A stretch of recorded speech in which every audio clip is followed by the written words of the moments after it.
Salam TV Desa Banyumas. TV Desa Banyumas mengabarkan kebaikan dan memberikan kebaikan di Indonesia. Bersama TV Desa Banyumas, kita akan sama-sama menelusuri, memberi informasi dan memberikan liputan kegiatan yang berada di desa-desa, khususnya yang ada di desa Kabupaten Banyumas. Perlu kita ketahui bahwa sebuah desa adalah bagian terpenting bagaimana sebuah pembangunan negara kesatuan Republik Indonesia. Untuk itu, TV Desa Banyumas akan memberikan liputan khusus tentang perkembangan pembangunan desa di Kabupaten Banyumas. Bersama Imanuddin.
Amin. Salawat dan salam semoga Allah Sallallahu alaihi wasallam.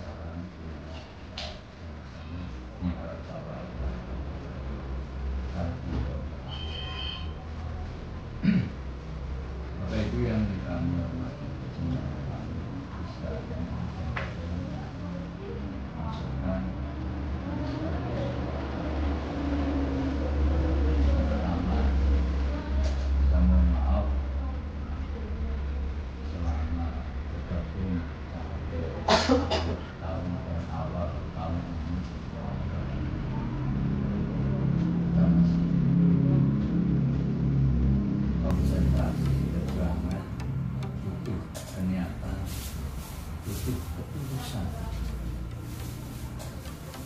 butuh kejernihan berpikir, butuh bom-bom. Namanya ya kalau kita perjuangkan bersama. Dan yang kedua juga berterima kasih atas perjuangan, partisipasi, dukungan dan kreativitas pendengar semua. Kita tidak bisa mengukur atau menyebut antara baik dan tidak baik, tapi monggo lah renungkan bareng bersama. Kira-kira saya diamanai keluarga dan masyarakat di sini, saya harus ngapain? Saya harus bertanggung jawab, saya harus berjuang, saya harus bisa memberi warna kepada warga atau masyarakat yang tanda kutip antara plus dan minus.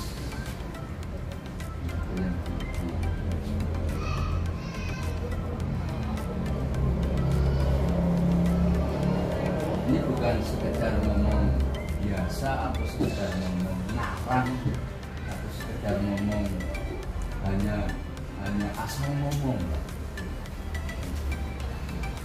Saya kira sudah punya kedewasaan, sudah punya istilahnya perjuangan, sudah punya pengalaman yang sekian bahkan puluhan tahun ke depan atau ke belakang yang sudah bergerak. Kita tahu apa sih arti kehidupan. Hidup itu adalah hanya perjuangan. Kalau kita tidak bisa mau berjuang ya monggo lah, nanti bisa dirasakan sendiri. Kalau namanya orang kurang itu nggak ada batasannya kurang. Atau sebaliknya kalau namanya orang lebih nggak ada batasnya, orang itu sudah merasa lebih.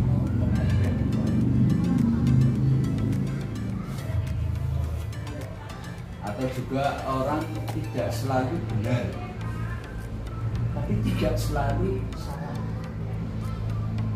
Hanya di sini berpikir keseimbangan. Ini yang perlu didasar. Kira-kira apa yang saya harus diseimbangkan antara salah dan benar, antara plus dan minus, antara kurang dan lebih, antara sesama teman, sesama makhluk, sesama manusia, dan andainya yang intinya kita harus selalu menyembah sama Allah. Yang bahasa budayanya ada abdullah dan abdullah, ada salah dan benar. Ini butuh keseimbangan. Kalau tidak bisa menyeimbangkan diri, aku punya keyakinan hidup kita itu besar kecil. Itu asli. Saya tidak akan memastikan. Itu asli.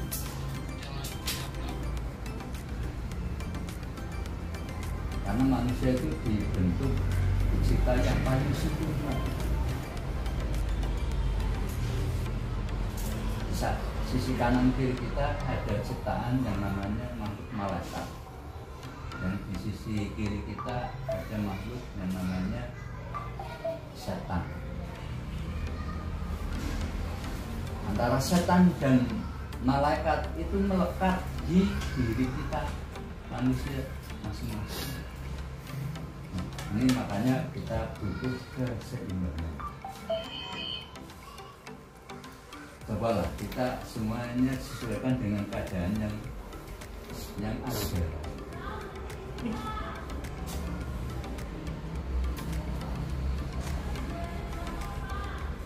Dan jangan sekali-kali berpikiran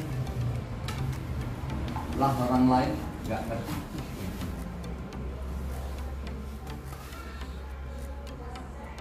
Nah, apalagi sudah sampai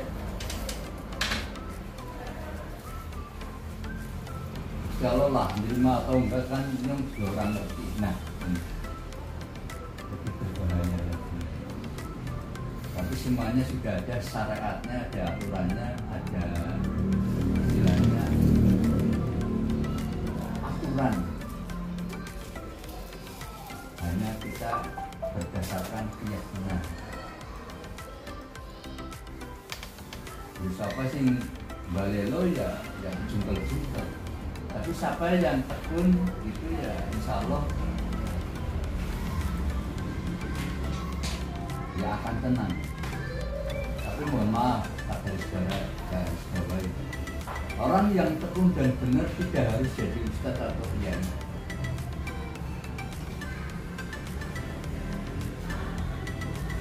Atau juga sebaliknya, orang jahat, orang preman itu orang pejabat, orang wong miskin, orang tukang batu, orang tukang bumi semua. Maka dari itu kita tinggal menyeimbangkan dengan apa kondisi yang di hadapan kita bersama.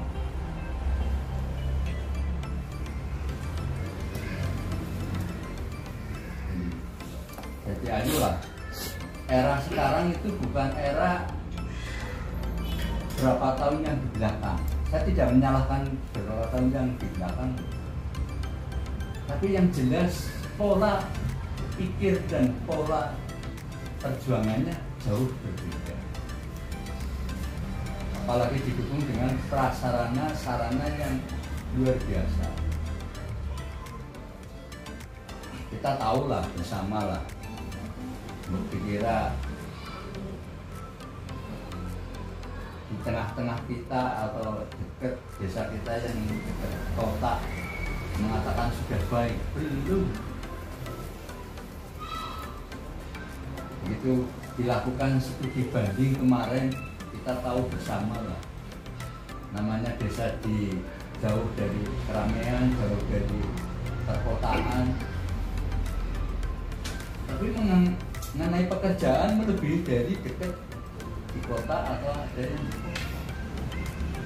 bisa menguasai aplikasi, bisa menguasai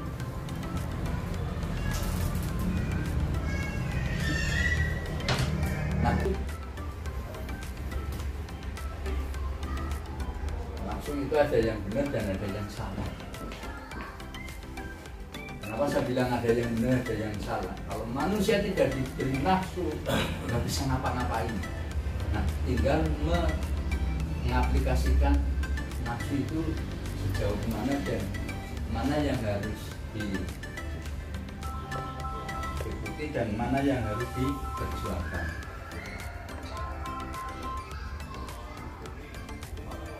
Bentar, jelaskan secara gambarnya dari itu.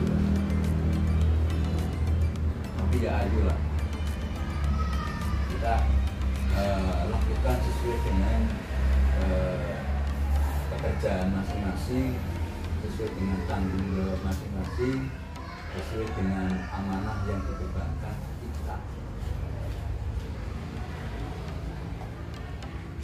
Saya merasa sedih kemarin bahwa jangan mendolimi anak buah.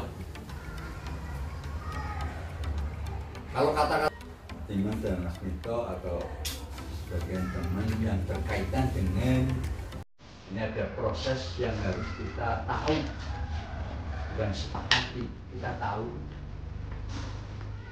bahwa di sini ada bantuan GD yang harus menyisikan tentang bantuan BLT. Di situ memang masih persentasenya antara 10 sampai 25%. Tapi kita harus sepakat dan tahu dan memahami bahwa data yang kita rekap dan kita klarifikasi bahwa itu ada berapa orang. Padahal data yang sebenarnya yang lagi jalan itu sebanyak 45 orang. Nah, ini tinggal kesepakatan bahwa mau ditambah, mau dikurang, atau mau aja.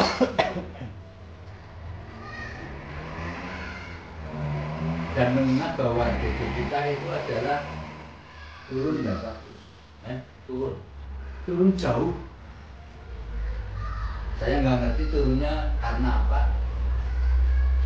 Yang jelas di situ tidak ada dana kinerja lah ya. Iya, Pak.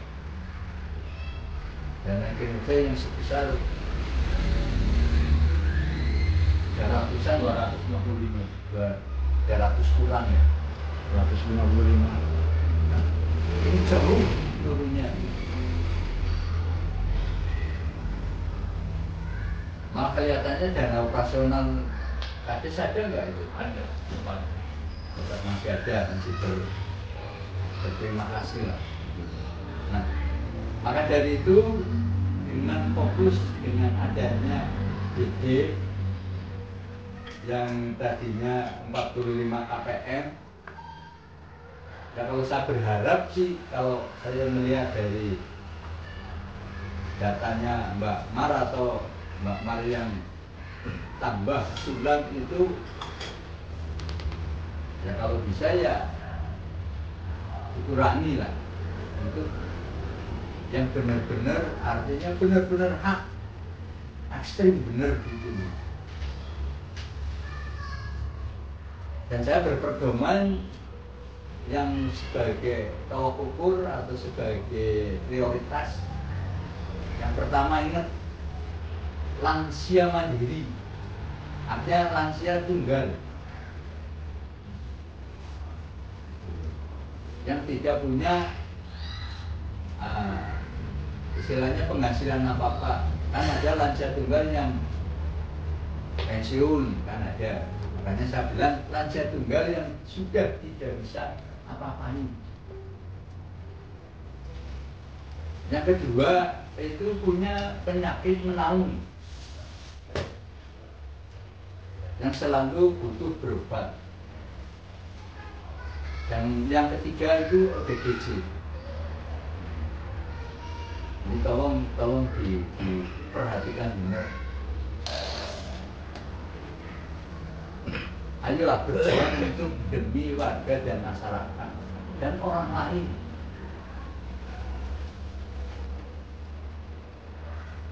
Kita patut bersyukur bisa membantu dia walaupun secara memilah dan memilih memikirkan aja, bukan mengeluarkan secara materi. Itu kita harus bersyukur. Kalau dibalik ke sana coba menyedihkan lagi. Nah, ini untuk mengingatkan kita semua. Jadi, itu yang perlu dipahami, perlu dimengerti, dan tolonglah segala sesuatu yang sekiranya butuh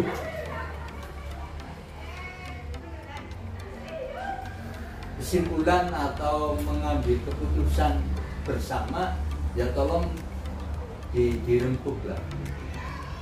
Jangan cuman sekiranya sendirian gitu.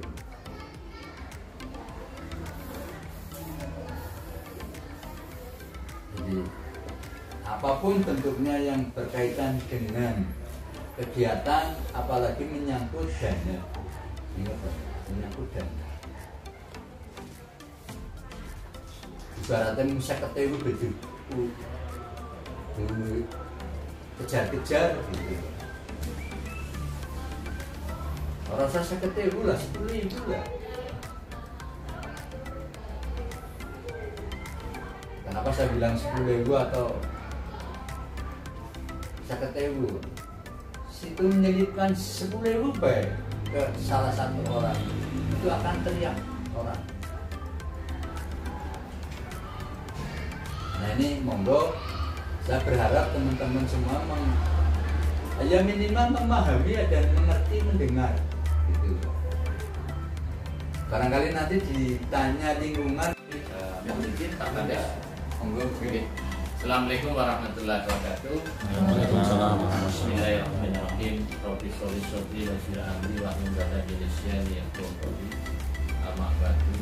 Yang saya hormati Kepala Desa Porsari Bapak Kita Rizun. Yang saya hormati Sekretaris Desa dan seluruh jajaran kepala pemerintah Desa Porsari dan rekan saya Sukito. Maka di pagi hari ini kita sama-sama atau kumpul dalam sebuah majelis ilmu bahwa disinilah tempat kita untuk berbagi. Seperti yang dijabarkan oleh Pak Kades, kita nggak modal apa-apa untuk menolong saudara kita yang kategori miskin dan miskin ekstrem. Kita membaktikan ilmu kita sesuai dengan apa yang diamanatkan oleh negara. Untuk itu sebelum sampai ke sana, saya mohon izin Pak Kades, karena tadi terakhir disinggung tentang adanya penurunan dana desa tahun 2024. Saya juga mohon maaf sebesarnya Pak Kades, ada yang menjadi bagian seperti ini adalah kami juga ikut merasakan dan hanya satu saya berpikir sekarang dan ke depan, karena untuk kedepannya masih ada dana desa 2 triliun Pak Kades itu untuk alokasi kinerja tambahan di tahun berjalan, tapi ada beberapa persyaratan yang harus kita penuhi, harus kita jalani on the track. Tapi ini perlu tadi yang disampaikan oleh Pak Kades, perlu kesadaran kita bareng-bareng, kita hadir di sini, kita mau apa dan apa yang harus kita selesaikan kalau kita hadir di tempat kerja. Dan untuk pertama adalah tentang penyelenggaraan desa. Di sini ada beberapa hal. Saya tertarik nanti hal-hal yang mesti harus kita pahami, karena itu yang terakhir itu. Proses penyusunan PMK memerlukan persetujuan presiden. Ya, karena kita APBN. APBN itu lahir karena undang-undang APBN perlu persetujuan saudara kita adalah para DPR gitu ya. Nah, makanya seperti inilah perjalanannya, latar belakangnya sampai dengan maksud dan tujuan gitu ya. Setelah itu di sini juga diatur bagaimana penyelenggaraan desa tahun 2024 itu ada 2 Pak Kades. Ada yang dinamakan ditentukan dan tidak ditentukan. Kalau gampangannya kayak kemarin ya prioritas dan non prioritas gitu. Nah, tapi kan kadang-kadang di agak-agak minir kalau diatur kayak gitu. Tapi sekarang kita sudah tahu latar belakangnya dana desa itu dari APBN, persetujuan Dewan Rakyat, dan itu mesti harus dipertanggungjawabkan. Di dalam itu ada 2 yang tidak ditentukan dan ditentukan. Yang tidak ditentukan, nah ini yang kalau kita bicara adalah kemenangan desa, Pak. Kemenangan desa sering kan alah desa duitnya desa, kapannya boleh desa. Ini yang menjadi bagian di dalam yang tidak ditentukan. Ini tahap 1 gitu ya.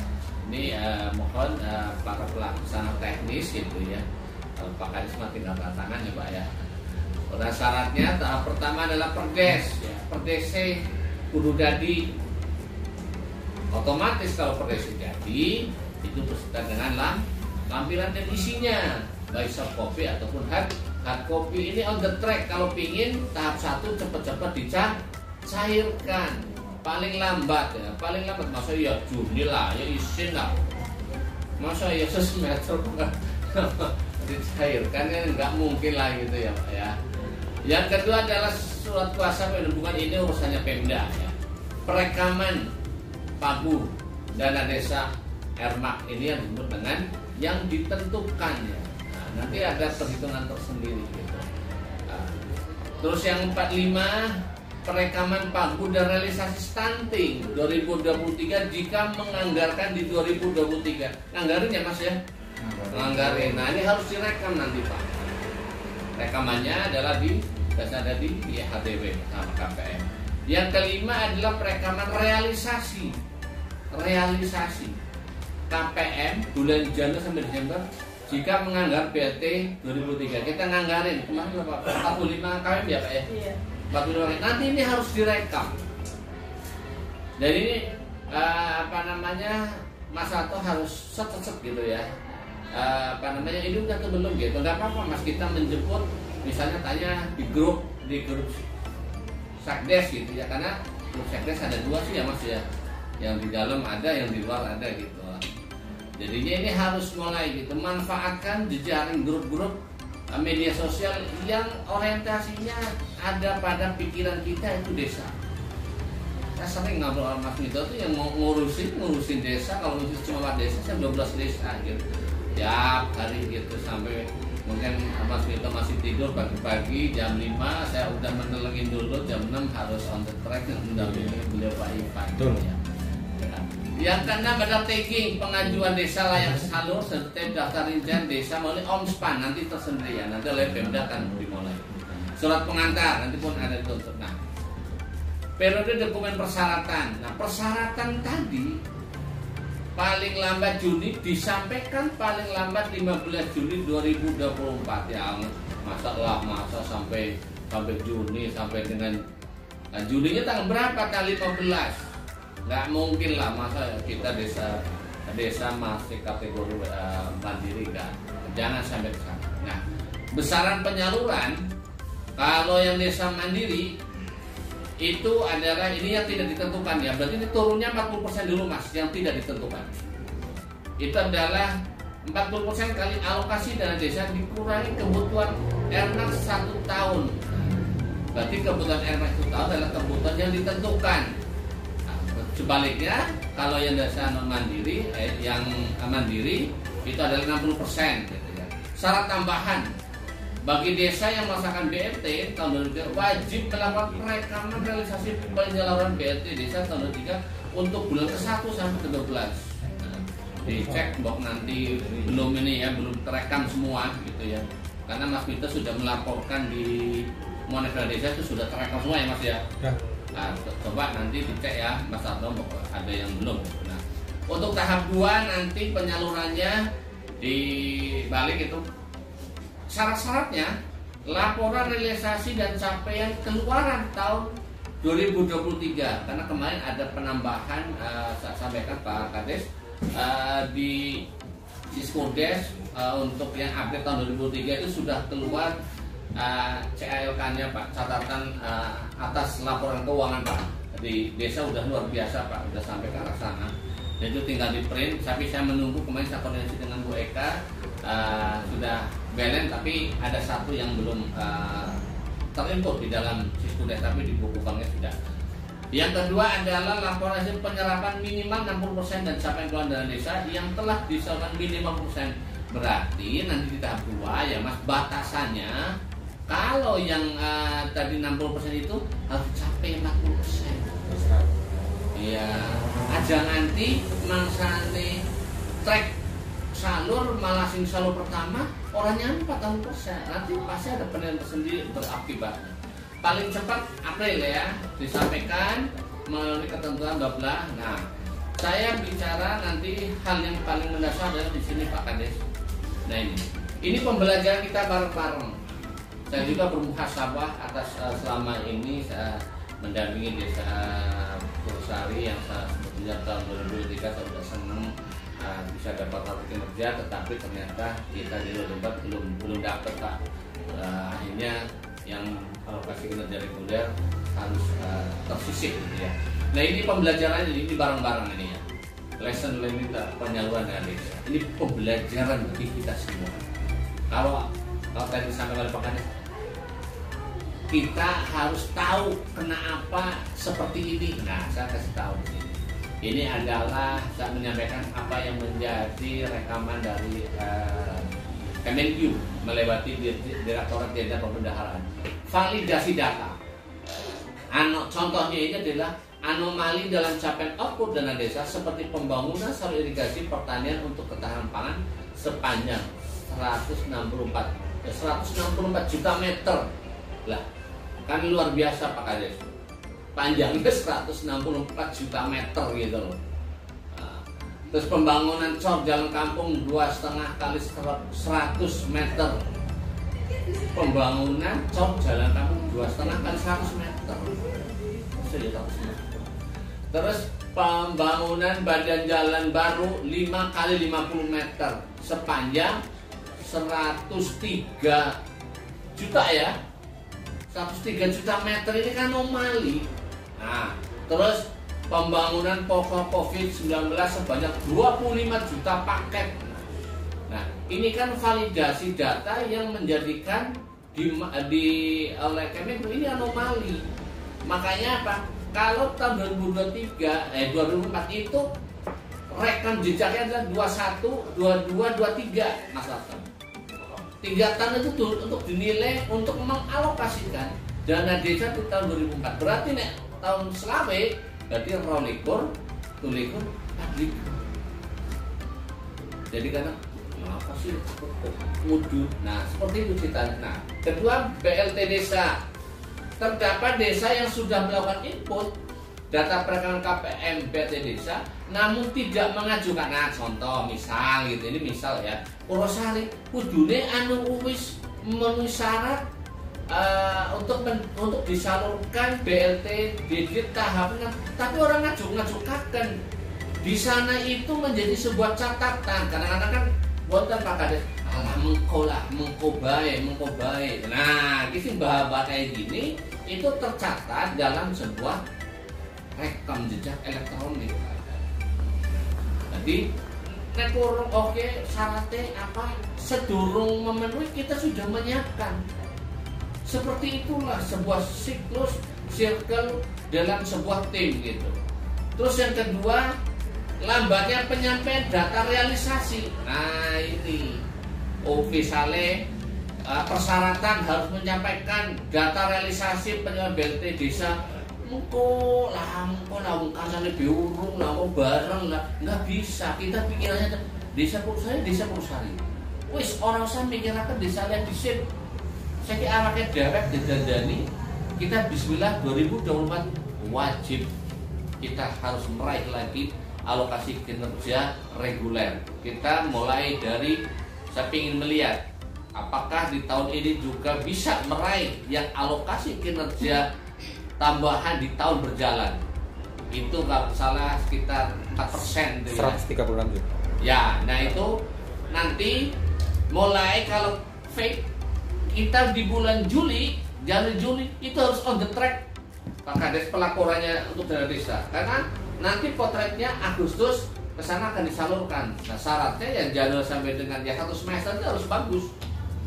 Pokoknya ikutin aja, nggak usah mengenai karena beora kok orang bisa mikiran kanan, jadi mikiran apa dia. Nah yang kedua adalah pembelajaran atau penghentian penyaluran dana desa. Ya. Penyampaian dokumen syarat. Nah, si kadang-kadang ya Bu Eka ya, penyampaian dokumen syarat penyaluran mendekati batas waktu. Jadi mohon seluruh TPK aja nanti menghambat tim anggota. Jadi nek misalnya Pak Diro kesusahan ngomong, bicara ke sekdes apa ke pendamping, kira Mas Wito yang tulis lagi kita priwe. Jadi kenapa kita kejar-kejaran tadi penyampaian dokumen syarat penyaluran. Nah Mas Ato harus menjelaskan Kenggo penyaluran syarat penyaluran dana desa, karena sekarang itu adalah RMAK dan non RMAK gitu tadi. Ya wis kancane apa mempermudah gitu. Lah urusannya sekdes itu ya ora, enggak boleh seperti itu. Kita pokoknya tahun 2000 enggak boleh ada sesuatu yang malah melemahkan. Yang keempat adalah masih sedikit desa yang melakukan interkoneksi Siskudes dengan OMSPAN. Nah, maka mohon operator Siskudesnya itu ada di data entry menu output dana desanya diisi. Saya sudah dari awal terus diisi gitu, karena pengalaman yang saya alami yang maaf aja lah kalau kita memberikan contoh yang baik kan nggak apa-apa. Bukan saya kadang-kadang bukannya ya nanti kalau dibilang ditekan repot ya Mas Wito dikitanya di desa. Kadang pemuji ini diisi, ya outputnya ini diisi wajib. Caranya kemudian Mas, tak tuntun, laku sama yang juga gitu dari dulu. Tapi kenapa nggak mau melakukan? Sekarang itu basis dari penyaluran besarnya dari desa adalah bukan penyerapan, tetapi besarnya realisasi yang disalurkan dan dilaporkan. Nah itu, oke ya. Selanjutnya langkah-langkah yang strategis. Nah ini langkah-langkahnya. Ini jauhnya Pak Kadis yang saya hormati. Penerbitan syarat salur. Nah ini urusannya kabupaten, syarat puasa dari desa ini urusannya kabupaten ya. Nah ini udah ada daftar RKD ya, rencana rekening kas desa kita kan udah ada gitu. Makanya segera yang diinputkan Siskudesnya gitu ya. Dan perdes APBD. Nah, Mas Lato cek lagi perdes APBD kurang apa, kemarin hasil evaluasinya seperti apa yang harus dilengkapi. Nah, yang kedua menyampaikan dokumen persyaratan dan permintaan sebelum batas akhir waktu yang tetap. Kadang-kadang anu semangsane biorat gelem awe apa maning nanti ngelewati. Tadi saya sampaikan, misalnya ke batas akhir waktu yang ditentukan bulan Mei, April ini sudah dikirimakan kayak gue loh. Jadi gini TPK-nya bergantian buruan. Nah ini gini langsung seset kayak gue. Nah, kenapa kita harus menjemput? Yang ketiga, permintaan penyaluran dari desa tidak perlu menunggu semua desa sudah siap.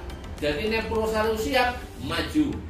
Apa yang menjadi persyaratan? Kasihkan kecamatan, jenengan juga langsung ke dinas gitu. Nah, keempat, kesesuaian antara jumlah KPM yang direkam pada aplikasi Omspan dengan Perkades. Insya Allah nggak ada masalah ya Pak. Yang keempat ya Pak, sama lah ya.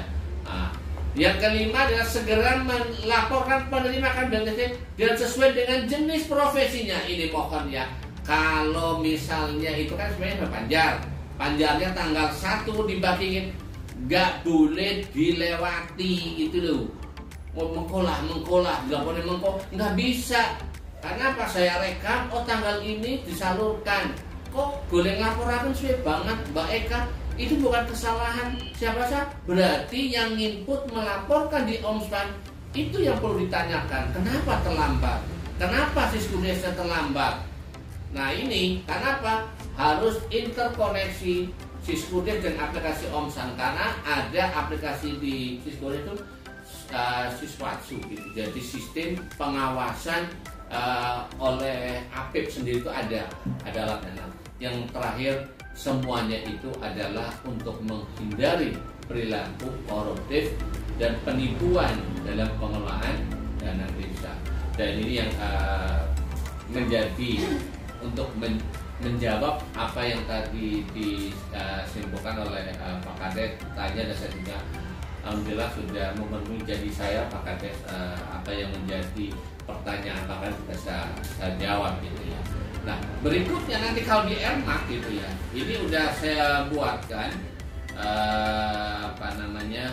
contoh. Nah ini adalah Desa Purwosari Pak, kondisi sampai saat ini Pak yang masuk di Siskudes. Moga-moga kalau salah mohon dibetulkan ya Mas Osno. Purwosari di Siskudes itu baru masuk data PAD 511.128.620. Itu yang diinputkan di Siskudes Pak. Terus dana desanya 982.950. BBH-nya 68.503.591, ADD-nya 472, BPKK-nya 400, terus provinsi 205 dan lain-lain 20 juta. Ada Silpa 411.425.469 rupiah. Nah, di sini kekurangannya tinggal ada di jumlah KPM, sehingga saya membuatkan untuk farming ini Mas, Mas Vito, biar kita punya kedekatan dengan desa gitu, juga akan memfasilitasi kecamatan juga. Nah ini saya bicara tentang Purwosari.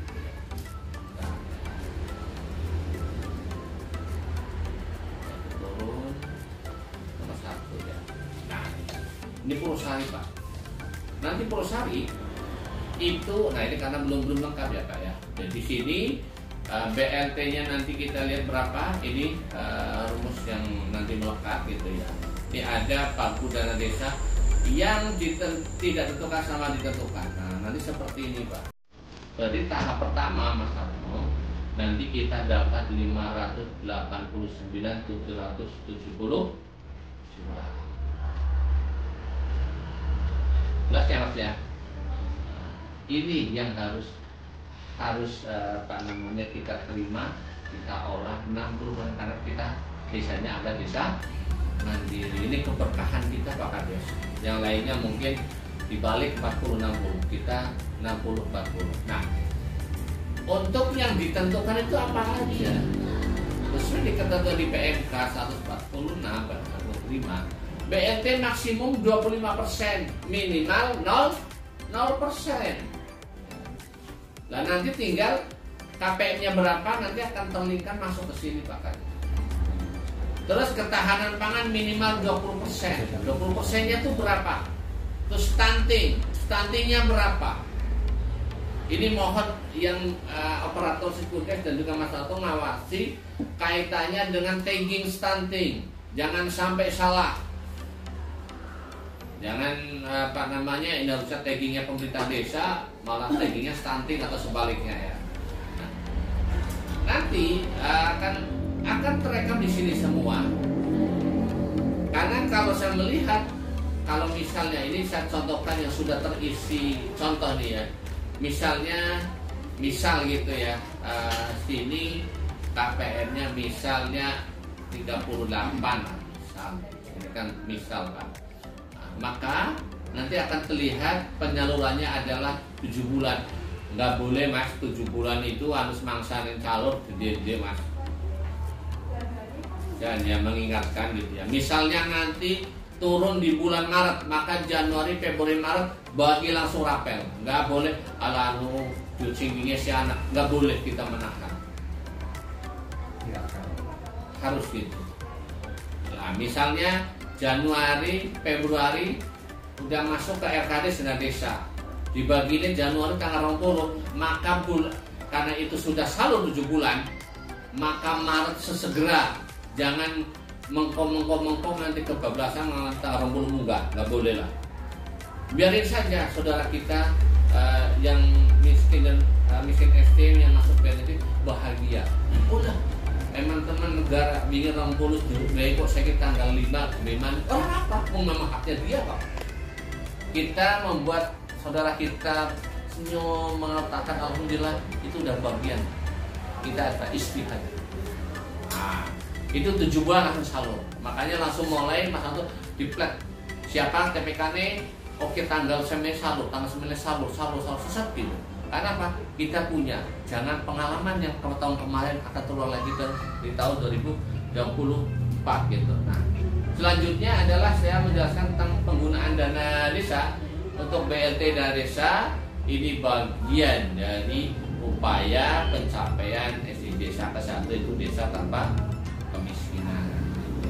Oke, ini adalah petunjuk operasionalnya atas fokus penggunaan desa itu diatur dalam Permendes Pembangunan Daerah Tertinggal dan Transmigrasi nomor 13 tahun 2023, yaitu tentang petunjuk operasional atas fokus penggunaan desa tahun 2024 gitu ya. Berikutnya ini latar belakangnya, tadi kita kenal dana desa itu dari BBM. Ini adalah diatur undang-undang ABN-nya diatur dalam peraturan pemerintah nomor 37 tahun 2023 tentang pengelolaan transfer ke daerah, itu TKD. Selanjutnya tentang latar belakang adanya hal tersebut, ini diatur dalam pasal 71 gitu ya. Penggunaan desa dibatalkan untuk mendanai pembangunan dan pemberdayaan masyarakat. Jadi kegiatan pembangunan dan pemberdayaan, bukan berbasis bidang seperti di APBDes, tapi kegiatan yang ada di masyarakat. Oke, masuknya pembangunan, ini masuknya kegiatan pemberdayaan. Maka kami mohon baik Sekdes ataupun rekan-rekan perangkat desa memahami seperti itu. Selanjutnya adalah rincian yang keempat, petunjuk operasional atas fokus penggunaan desa sebagaimana diatur di ayat 2 ditetapkan dengan peraturan menteri yang menyelenggarakan pemerintah di Indonesia itu oleh Kemendes. Nah, Selanjutnya adalah tujuan. Ini harus tahu gitu ya. Tujuannya adalah memberikan arah penggunaan dana desa sesuai dengan prioritas nasional yang ditetapkan dalam peraturan perundang-undangan. Nah, ini adalah fokus penggunaannya. Nah, ini fokus. Nah, ini fokus penggunaan itu ada penanganan kemiskinan ekstrim, ketahanan pangan dan hewani, pencegahan dan penurunan stunting, skala desa, program sektoral. Nah, kalau yang penanganan ekstrim, ketahanan pangan, stunting ini bagian dari yang ditentukan. Jadi orang kena tawar-tawar maning. Jadi misalnya ada niatan, enggak kan dari ini, tolong itu dievaluasi dulu karena ini bagian yang ditentukan oleh pemerintah. Kecuali yang program sektoral ini bagian yang tidak ditentukan. Tetapi menjadi privilege leg spesialis adalah 3% dan 10% masuk yang tidak ditentukan. Selanjutnya adalah ini ya tadi penggunaan wajib dialokasikan pemerintah desa dalam APBD. Jadi yang tadi baik yang ditentukan tidak ditentukan wajib masuk di dalam APBD. Nah, desa dapat digunakan untuk dana alokasi pemerintah desa. Pak, ini yang 3% Pak. Di pasal 2 ayat 1 udah tertampung. Selanjutnya adalah ini bagian dari upaya capai desa tanpa kemiskinan. Ini diatur dalam Peraturan Menteri Keuangan RI nomor 146 tahun 2023. Jadi akan bicara berdasarnya siapa anane BLTD. Inilah kita sudah mulai masuk ke lebih dalam lagi, yaitu PMK nomor 146 tahun 2023 tahun 2000 untuk tentang pengalokasian dana desa setiap desa, penyaluran dan penggunaan dana desa tahun 2024. Nah, penggunaan dana desa dalam hal ini di pasal 15 ayat 2 PMK 146 tahun 2003 pagu dana desa ditentukan penggunaannya sebagaimana yang dimaksud diperuntukkan 1. Program pemulihan ekonomi berupa pelindungan sosial dan penanganan kemiskinan dalam bentuk BLTDD. Jadi BLTDD itu wajib ada di RKP, wajib ada di APBD. Yang kedua, program ketahanan pangan hewani dan garis miring atau program pecahan stunting ini. Jadi nempelnya yang RMAK yang ditentukan ada di sini ya di pasal 16 ayat 2. Nah, di pasal 16 ayat 2 di huruf A dana desa yang ditentukan penggunaannya seperti ada huruf A digunakan untuk program pemulihan ekonomi berupa pelindungan sosial dan penanganan kemiskinan ekstrim dalam bentuk BLT desa paling banyak 25% dari anggaran dana desa. Jadi nanti kita mencoba yang 20% itu nilainya berapa, jadi kita bisa mengetahui nanti kita tarik dengan data validasi yang masuk kategori calon KPR. Berikutnya adalah kriterianya. Ini harus dipahami bareng-bareng. Kriterianya di pasal 17 PMK nomor 146. Nah, calon keluarga penerima manfaat diprioritaskan untuk keluarga miskin yang berdomisili. Nah, misalnya orang duweni KTP sini tapi beliaunya itu berdomisili sini, mohon untuk bisa diakomodir nanti sesuai dengan ketentuan gitu ya menurut aturan pemerintah yang untuk ditetapkan. Kedua, data yang ditetapkan oleh pemerintah sebagaimana dimaksud pada ayat 1 menggunakan keluarga desil 1. Data pensasaran percepatan pembuatan kemiskinan ekstrim. Jadi basisnya itu adalah P3KE. Jadi kita sudah senang, sudah tidak melihat kayak apa ya, kayak apa enggak. Pokoknya kita datanya sudah ada. Jadi semuanya itu lebih terang benderang.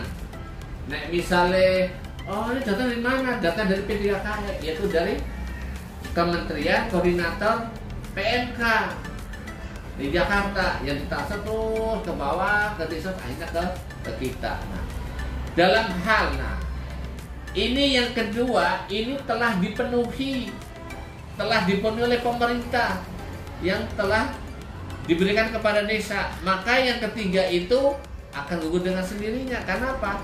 Ini kan ketika dalam hal desa tidak terdapat data keluarga miskin sebagaimana yang dimaksud dalam ayat 2. Nah, itu kan.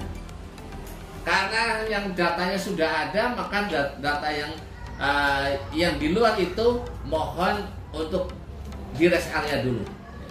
Nah, berikutnya yang keempat itu ya. Sebelum kapan nanti pensasarannya adalah dari desil 1 sampai desil 4. Difokuskan sebetulnya desil 1 sampai 4 itu ada berapa? Basisnya adalah keluarga, bukan individu. Karena jelas satuannya adalah keluarga penerima manfaat, jadi keluarga. Yang keempat, dalam hal desa tidak terdapat keluarga miskin sebagaimana yang dimaksud pada ayat 2 dan 3, maka desa dapat menetapkan berdasarkan A, B, C, D, E.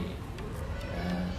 Jadi yang keempat itu nanti kita bicara dulu yang 1, 2. Nah, gitu. Jadi dasarnya yang ada di P3KP kita fikkan, kita hitung, kita validasi ada berapa sih itu yang memenuhi persyaratan. Terus selanjutnya fokus penggunaan desa untuk yang ekstrim ini 300.000 ya, bisa dibayar tunai ataupun transfer. Biasa kalau di sini mah gampang ya, tunai gitu kan. Berikutnya adalah keluarga penerima manfaat. Nah ini jadi sambil di validasinya kita lihat siapa sih yang kehilangan mata pencaharian, mempunyai anggota keluarga yang rentan sakit menawar, sakit kronis dan atau penyandang disabilitas. Tadi apa yang dimaksud dengan beliau Pak Kades itu. Disabilitas itu kan tidak berarti harus kehilangan anggota badan gitu kan. Apa aja itu ya, tuna apa yang itu Pak ya? Tuna apa sih? Netra. Bu ya tuna rungu enggak, kalau yang kode gitu tuna apa itu? Aku lupa. Bukan. Ya itu tuna apa itu? Itu kan termasuk disabilitas itu atau tuna laras ya Allah, tuna laras gitu. Ya ampun, sekte orang ingatakan kan. Jen.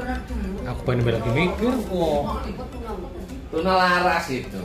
Iya, ada keterbatasan ke sana. Ya. Terus tidak menerima bantuan sosial program keluarga harapan, berarti PKH ya. Dicekeli kur PKH tok. Sesuai dengan kondisi ini, aja dipasangkan karo si tahun ini. Sing saiki. Lah tolong itu tadi yang disampaikan oleh Pak Kades yang nomor rumah tangga apa tadi Pak? Yang mandiri ya Pak ya. Nah terakhir aku nitip Sunai Rasul gitu ya, seperti dua ibu jari yang berdekatan itu besok di yaumil kiamah itu ya, janda-janda dari miskin. Pakak perempuan kepala keluarga. Ya, janda-janda dari keluarga miskin ekstrim. Pak Kayima dan Budi. Tolong jangan. Yang punya daftarnya ya. Oke ya. Nah, ini secara tunai ya, seperti ini nanti pakai harus melalui musyawarah desa yang ditetapkan dengan keputusan kepala desa.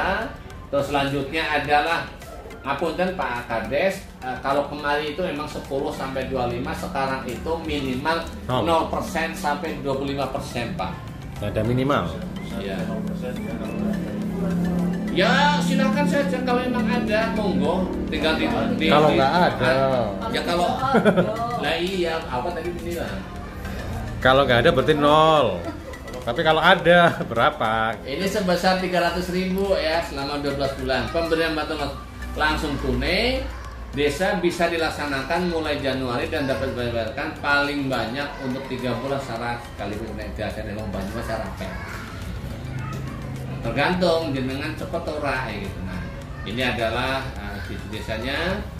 Berikutnya ini bantuan langsung tunai desa. Ini adalah kemiskinan ekstrimnya ada 5 ya. Itu udah tadi saya sampaikan, ada kehilangan pencarian, punya anggota keluarga yang sakit, tidak menerima bantuan sosial program keluarga harapan. Jadi yang PKH mau orang desil siji sampai dipakat mohon dengan hormat untuk di rest area. Terus berikutnya adalah mekanisme. Nah ini mekanismenya. Fokus pengguna desa. Pertama, penetapan keluarga penerima manfaat diputuskan bersama dalam musdes. Berarti ini harus ditarik dalam musdes. Fungsinya wajib ya, musdes khusus gitu ya. Nah, prosesnya adalah pemerintah desa menyiapkan data. Nah, datanya sudah ada kan PDKKE. Pemerintah desa melakukan pendataan keluarga miskin dan miskin ekstrim. Nah, dengan melibatkan masyarakat desa dan unsur masyarakat desa sesuai dengan kondisi dan kearifan lokal desa. Terlebih kearifan lokal desa, monggo saya kembalikan lagi nanti dalam proses pendataan ini. Terakhir, pemerintah desa melakukan pendataan mulai. Nah, ini kita sudah ada data PDKKE jadi enak gitu ya. Tinggal masuk ke proses konsolidasi dan verifikasi hasil pendataan. Dan juga terima kasih kepada pemerintah daerah Kabupaten Banyumas yang telah memfasilitasi kebutuhan dari pemerintah desa di 301 desa. Kita masuk dalam proses konsolidasi dan verifikasi hasil pendataan ya. Pertama adalah mengidentifikasi keluarga miskin untuk tetap menjadi penerima. Nah, nanti kita buka datanya PDKKE. Yang kedua melakukan verifikasi status kependudukan calon keluarga penerima manfaat desa berdasarkan data administrasi kependudukan yang dimiliki oleh desa atau dari dinas kependudukan dan data sipil Kabupaten Banyumas. Nah, datanya sudah masuk semua di PDKKE-nya. Jika ditemukan keluarga calon penerima yang tidak memiliki nomor induk, maka pemerintah desa menerbitkan surat keterangan domisili, Pak. Misal nanti di data Desil 1, misal ini ya, Bu Maria misal gitu ya. Bu Maria itu mlebu nang desa Purwosari, tapi orang duweni nomor induk gitu. Nah, maka kewajibannya desa karena Bu Maria itu berhak masuk ke situ dan dia tidak menerima PKH gitu ya. Berarti Bu Maria difasilitasi oleh desa untuk dibuatkan surat keterangan domisili. Ya. Iya. Sambil nanti Bu Maria juga mengurus untuk memiliki karena jadi warganya wong Purwosari. Nah, proses validasi dan pendataan nanti Menteri Desa memfasilitasi BPD. Nah, tugasnya ya Mas Atno, Pemdes melalui jenengan memfasilitasi BPD untuk melaksanakan musdes. Nanti baru masalah Pak Diro itu ya. Musdes dengan mengundang perwakilan masyarakat desa dan pihak lain. Kemarin awalnya sudah mulai digarap Pak Diro, saya dengan Mas Atno. Terus kedua, berdasarkan hasil musdes, daftar calon keluarga penerima manfaat desa ditetapkan dengan keputusan kepala desa, yaitu berupa peraturan kepala desa atau surat keputusan kepala desa. Kita udah biasanya pakai perkades sama dia. Oke, terus ketiga, keputusan kepala desa paling sedikit memuat nama dan alamat. Terus rincian calon keluarga penerima manfaat berdasarkan jenis kelompok pekerjaan. Jadi misalnya Bu Maria pekerjaannya adalah dagang, ya minimal harus ada keterangan itu. Juga tadi nama Maria Sakita, alamat RT 1 RW 1 Desa Purwosari gitu. Pekerjaan dagang. Nah, terus jumlah calon keluarga penerima manfaat, jadi keseluruhan jumlahnya berapa. Terakhir, keputusan kepala desa mengenai keluarga penerima manfaat dilaporkan kepada Bupati atau Wali Kota, berarti yang sangat perkades sesegera. Ini kewajiban amat lah mengurung di perintah kecamatan pengiriman, penduduknya orang ngirim, nggak boleh seperti itu. Kita harus patuh pada sebuah aturan, sesuatu kirim. Oke. Perubahan, nah ini perubahan maka nanti dalam perubahan mohon apa yang menjadi bagian di database itu P3KE itu yang diutamakan, jangan sampai di luar P3KE itu menjadi penggantinya karena sudah diatur menggunakan data-data beda yang ada di P3KE. Oke, berikutnya adalah mekanismenya. Nah, ini mekanisme pembayaran udah biasa lah ya, langsung tunai. Ini monitoring evaluasi adalah oleh BPD. Jadi misalnya BPD tanya ya tinggal jenengan menguatkan ada foto gitu, nyusulnya Pak Kades karena saya harus membuatkan videonya. Dalam ini adalah untuk menguatkan apa yang dilakukan oleh pemerintah desa. Terus camat dan inspektorat atau bina pengawas. Nah, ini pembinaannya. Ini adalah tugas seperti ini. Dan ini adalah format laporan KPM BLTDD. Ini ada nomor, nik, nama kepala keluarga, jenis kelamin, tanggal lahir, jumlah anggota keluarga, alamat. Tadi nanti RT-nya itu 3 digit ya, dengan RT 1 dan 1 ada 2 gitu. Jenis pekerjaan, terus kriteria BLTDD-nya itu termasuk tadi yang ada berapa tadi yang 5 itu. Terima kasih, saya tinggal masuk ke dalam sebuah ini datanya gitu ya. Ini gimana biar kelihatan semua gimana sih? Gimana ya? Oke, ini adalah sumber ya. Sumber saya dapatkan kemarin. Terima kasih Mas Ratno atas diberikannya data, jadi saya ikut bisa membantu seperti ini gitu ya. Sumber Kementerian Koordinator Pembangunan Manusia dan Kebudayaan. Jadi mengkonek ditanya gitu ya sama masyarakat, ini sumbernya sendiri dari Kementerian Koordinator PMK. Kudu jelas aja lah orang ngerti urusan Pak Kades. Mau takon mana orang ngerti ke tulisannya KTP-nya Pak Giro. Lah, nggak boleh kayak gitu.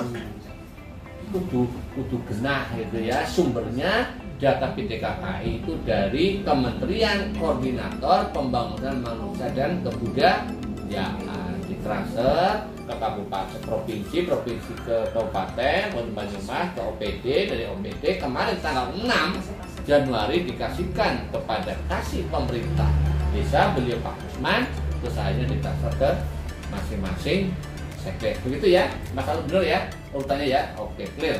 Nah, di sini karena ini datanya seperti ini, ada keluarga, ada individu. Kalau untuk penyaluran dari BLTD, bantuan langsung tunai dari desa, itu basisnya keluarga. Jadi ini ada 465 keluarga yang harus kita penelengi yang memenuhi syarat takwa. Jadi seorang usah mikirakan sing luar dia. Berarti yang kemarin itu kan? Udah selesai. Itu anggaran 2023. Sekarang kita pakainya ini. Nah, di sini ini ada kolom nomor edi keluarga gitu ya. Ini ada bahasa dimutakhirkan, ada provinsi gitu ya, kabupaten, kecamatan, bla bla bla gitu ya, alamat, prioritas, nah status gitu. Jadi nanti mas kita nggak bicara ke kali itu. Terus terus di sini ada jenis-jenis bantuan gitu ya. Nah, ini sangat menarik sekali. Sampai ada penerima apa ini? Penerima KUR, penerima prakerja, penerima sembako, catat semua ini. Penerima PKH, terus BST, terus BPUM, terus BPNT. Nah, ini adalah, tolong ya Mas, ini adalah saudara kita yang memiliki risiko stunting. Ini bisa dipergunakan oleh jenengan dalam pengalokasian siapa penerima manfaat dari belanja kegiatan tagging stunting. Jadi ada nanti sing nerima malah orang nerima. Ini datanya sudah ada di sini. Dipergunakan data ini luar biasa. Terus ini adalah bangunan untuk jamban, buang air besar, ada berapa? ODF ya. Nah, ODF ini kalau Pak Kades dan BPD mau menganggarkan, siapa sih yang nggak punya jamban saudara kita yang masuk kategori miskin ekstrim? Di sini datanya sudah ada. Jadi rasa buat panik, pemerintah sudah memberikan datanya. Terus adalah sumber air minum yang air bersih. Ini sudah, yang pakai sumur berapa, yang ini berapa, sampai dengan bahan bakar memasak pakai listrik atau gas, terus daya listriknya berapa. Mungkin suatu saat adalah diminta data ini ada bantuan sosial berbasis penggunaan listrik yang listriknya dua ini sekian, ya dayanya sekian. Oh ada keluarga kita yang miskin, ngambilnya ya nanti ini, kayak gitu loh. Terus ini adalah status untuk rumah yang dimiliki oleh keluarga yang bersangkutan. Kualitas lantai, ini ada yang jelek, ada yang semen, ada yang tanah. Ini kita juga coba ini mas, tapi ya siapa ini namanya? Ada yang masih tanah mas, ada tanah, ada semen. Ya mohon lah ya nanti. Ya apa-apa. Kita punya datanya di sini. Nah, kaitannya dengan persyaratan daripada calon penerima BTDD adalah bukan penerima PKH. Nah, siapa sih sing menerima PKH? Ini sudah saya belut ya mas, yang warnanya kuning. Ini adalah calon yang nanti harus di rest area. Diderek. Dari 465 kakak sebetulnya ada berapa? Mohon nanti dicermati kembali ya mas ya, mohon nanti saya salah dalam pendampingan. Ini udah saya rekap gitu ya. Nah, ya. Ini rekapannya Pak Kades jauhnya. Jumlah calon KPM BLTDD dari desil 1 sampai dengan desil 4, basisnya adalah keluarga, itu ada 465 Pak. Nah, penerima PKH di masing-masing desil totalnya 161, di desil 1 44, terus di desil 2 56, di desil 3 37, dan di desil 4 24. Jadi kalau kita baca data yang lintasi saya, itu desil 1 2, desil 1 itu betul-betul miskin ekstrim. Itu secara total itu betul-betul miskin ekstrim. Nah, nanti masuk ke desil 2 ya mulai kurang. Itu ada calon KPM 82 Pak. Terus desil 2 150, desil 3 126, desil 4 107. Jadi total betul 465. Nah, dikurangi yang penerima PKH 465 kurangi 161. Berapa Mas Mit? 304. Nah, 304 itu tertransfer di desil 1 setelah tadi ada 44 tinggal 38. Ini mohon yang 38 ekstra karena ini adalah calon yang sudah mendekati Pak. Karena kategori miskin ekstrim beneran ini Pak. Validasinya mohon kita bareng-bareng pemerintah desa gitu ya, untuk bisa yang 38 konsentrasi untuk gitu ya. Terus yang desil 2 juga miskin ekstrim ada 94.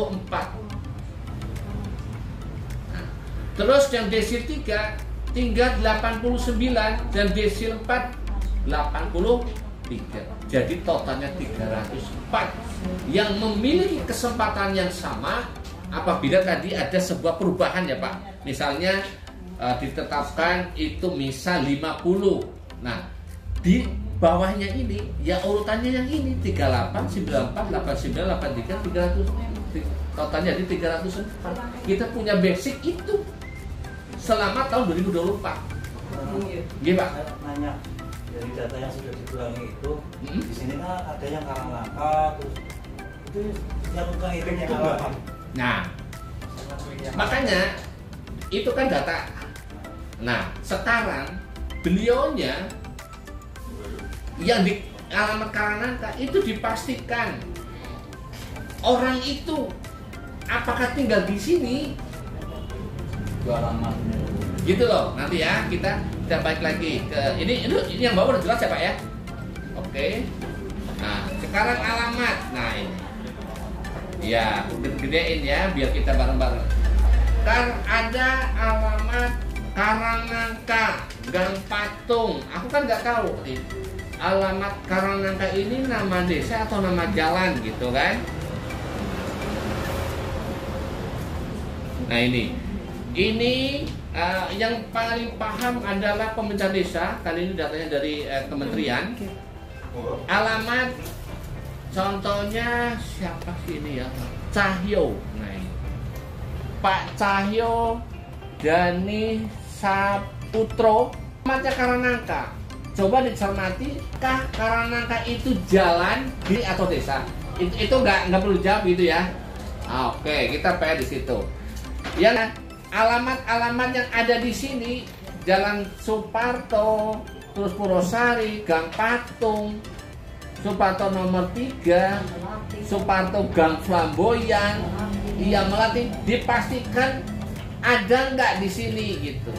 Terus khusus kasusnya yang Karangnangka, mohon beliaunya Pak Cahyo dari Saputro sebetulnya ada di mana? Apakah beliau memang sudah domisili di sini atau tidak gitu.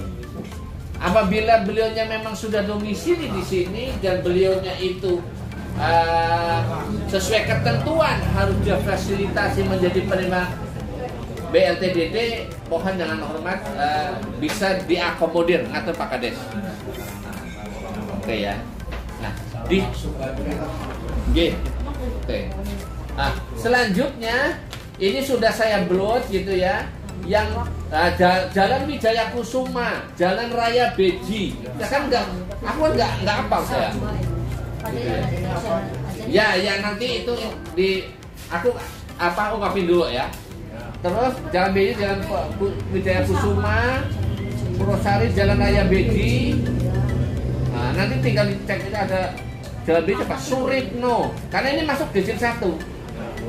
Terus Suprapto Gang Flamboyan, terus Jalan Beji, Purwosari Gang Melati, Jalan Candrawijaya ada nggak? Ya ada.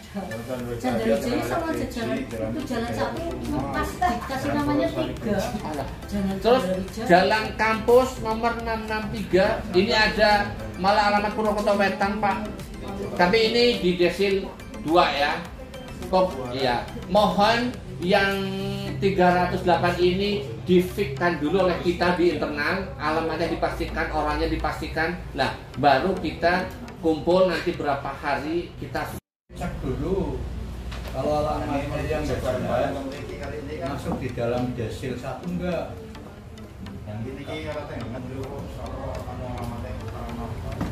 Kalau untuk mempercepat waktu, kalau di luar Desil 1 enggak.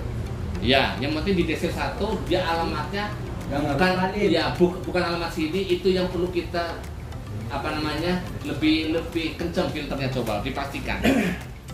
Nanti Mas Rudi bisa bantu ya Mas ya. Berkolaborasi dengan Pak Giro itu udah biasa.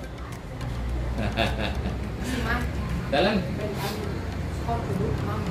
Oh iya, terima kasih Pak Kades atas waktu yang diberikan saya, karena ini perlu ada jeda, dan tadi sudah selesai, tinggal ke teknisnya bagaimana nanti kita melihat utamakan yang Desil 1 dipastikan beliau itu adalah tinggal di Purwosari sesuai dengan ketentuan gitu ya.